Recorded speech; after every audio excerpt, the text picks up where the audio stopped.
Belgium தலைநகர் பிரசல்ஸில் உள்ள கட்டுமான தளம் ஒன்றில் நேரிட்ட பயங்கர தீ விபத்தில் சிக்கி பல உயிரிழப்புகள் ஏற்பட்டிருக்கலாம் என அஞ்சப்படுகிறது.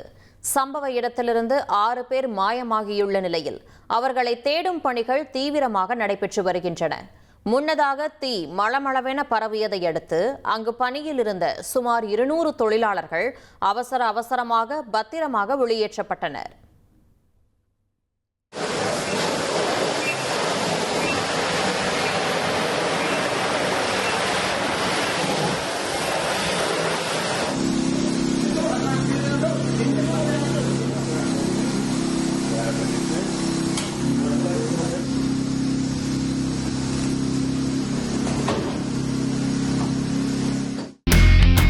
இனி செல்லும் இடமெல்லாம் செய்தி.